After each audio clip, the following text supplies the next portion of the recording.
Ayu, mungkin saya ingin bertanya, tapi sebelum kita masuk ke inti pertanyaan dan diskusi kita pada hari ini, saya ingin Mbak Ayu untuk menjelaskan dulu nih sedikit background mengenai Crop Life, mungkin bisa dijelaskan mengenai program Crop Life di Indonesia itu seperti apa, dan juga fokus utama Crop Life Indonesia dalam mendorong pemanfaatan bioteknologi di sektor pertanian, Mbak Ayu. Oke, terima kasih Mbak Sarah. Jadi kalau Crop Life itu kami adalah asosiasi pertanian berkelanjutan yang hadir di 91 negara di dunia.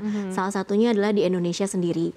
Di Indonesia sendiri, Crop Life itu sudah terbentuk dari tahun 2001, berbarengan dengan Crop Life Internasional.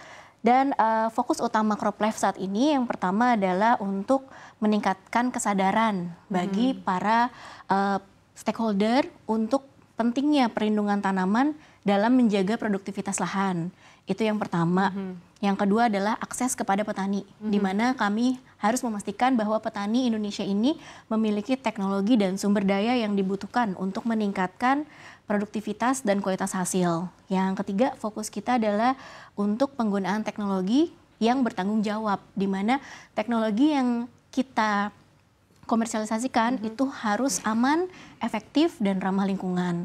Selanjutnya, kami juga memiliki fokus untuk bekerja sama dan memiliki sinergi dengan dan kemitraan dengan berbagai pihak terkait di Indonesia, termasuk diantaranya pemerintah, lembaga penelitian, dan stakeholder terkait.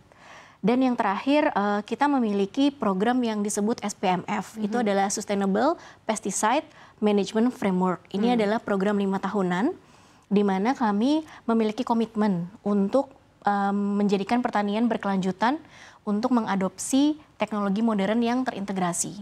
Oke, Mbak Ayu, mungkin menurut Anda sebenarnya apa sih urgensi dari bioteknologi dalam menjaga ketahanan pangan nasional pada saat ini gitu?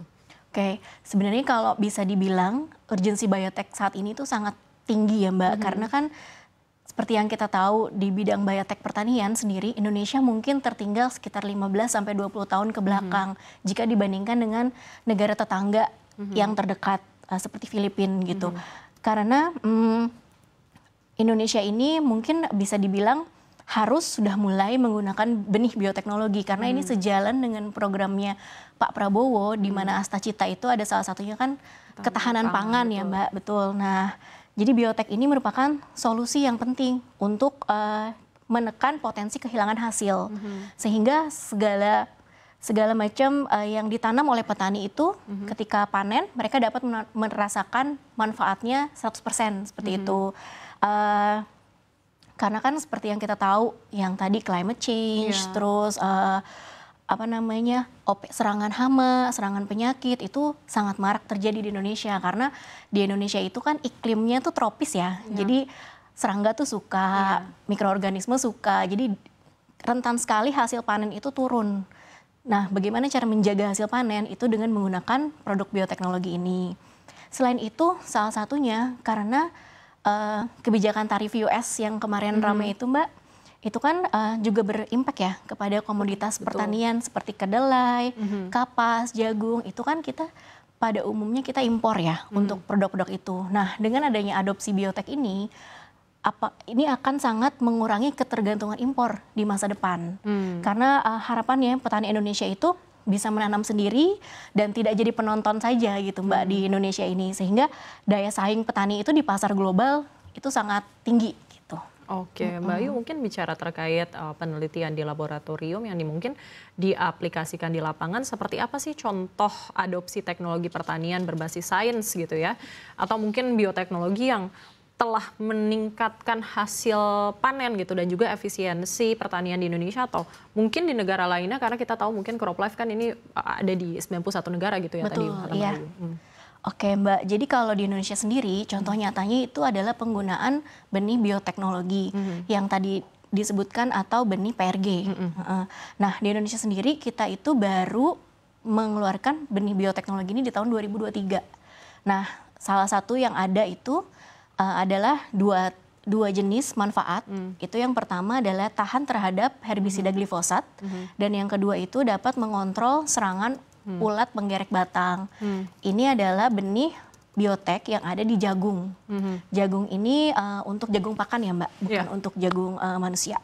Jadi dengan adanya dua sifat ini, itu potensi hasil panen yang dimiliki oleh petani itu menjadi lebih tinggi. Karena kan tadi dia tidak mau nih dia kan mengontrol serangan ulat penggerek batang. Jadi ulatnya tuh tidak akan menyukai si daun yang biasanya dimakan oleh ulat, sehingga nanti tanaman jagungnya itu akan tetap tumbuh sempurna dan maksimal juga ya pada saat betul. panen. Tapi terkait mungkin dengan negara lain begitu ya Mbak Ayu, mungkin menurut Mbak Ayu sendiri negara mana sih yang bisa dicontoh oleh Indonesia terkait dengan regulasi pertanian yang bisa mendukung gitu ya swasembada pangan atau adaptasi bioteknologinya gitu? Oke. Negara yang dapat kita contoh mungkin di ASEAN ya Mbak, itu di Filipina. Karena di Filipina itu untuk penggunaan benih bioteknologi itu mereka sudah mulai dari 20 tahun yang lalu. Iya, jadi sekarang 90% area pertanaman di Filipina itu sudah menggunakan bioteknologi. Dan pemerintahnya pun cukup kooperatif gitu ya Mbak. Jadi jika ada tantangan baru, seperti misalnya bioteknologi kan ilmu pengetahuan ya Mbak, yang terus berkembang. Nah sekarang itu yang terbaru ada yang namanya gene editing. Terlepas dari PRG, itu sudah ada lagi nih yang namanya gene editing, di mana kita itu bisa memperpendek masa riset. Jadi hasil yang dibutuhkan itu lebih cepat untuk sampai ke petani. Nah untuk itu teknologi kan pasti semuanya bagus ya Mbak. Jadi karena teknologi itu butuh diterima oleh petani, maka kita butuh bantuan nih dari pemerintah untuk mengadopsi regulasi dan memperbaharui regulasi tersebut secara juga harapannya sih secara berkala seperti itu. Nah kan kalau tadi Mbak Ayu bilang kalau Filipina ini butuh 20 tahun. Indonesia apakah butuh 20 tahun juga? Mengingatkan Filipina itu kan pada 20 tahun lalu itu kan kondisinya berbeda sama Indonesia sekarang gitu kan. Tadi ada climate change juga, panas bumi ini naik gitu ya. Kalau Indonesia butuh 20 tahun atau mungkin bisa lebih sedikit dengan teknologi-teknologi yang ada, atau mungkin butuh lebih panjang karena memang tantangannya ini lebih banyak gitu. Sebenarnya kalau belajar dari Filipina Mbak, itu Indonesia sama Filipina tuh bisa dikatakan agroekologinya itu sama. Jadi kalau Filipina bisa cepat, mengapa Indonesia tidak bisa seperti itu? Karena sekarang ini regulasi di Indonesia sebenarnya tentang PRG itu sudah sejak tahun 2005. Oh justru sudah ada Mbak. 20 tahun lalu 20 gitu tahun ya? Sudah ada, ya. Namun apa ya, mungkin pada perubahan periode kepemimpinan itu terjadi perubahan juga, sehingga kadang ada apa ya, bisa dibilang seperti bukan prioritas atau gimana? Iya, seperti itu, prioritasnya berganti gitu ya Mbak ya. Seperti itu sih. Jadi mungkin kalau di Indonesia sendiri setelah mengetahui urgensinya ini, mungkin harapan kami di CropLife, pemerintah juga bisa membantu untuk percepatan adopsi ini.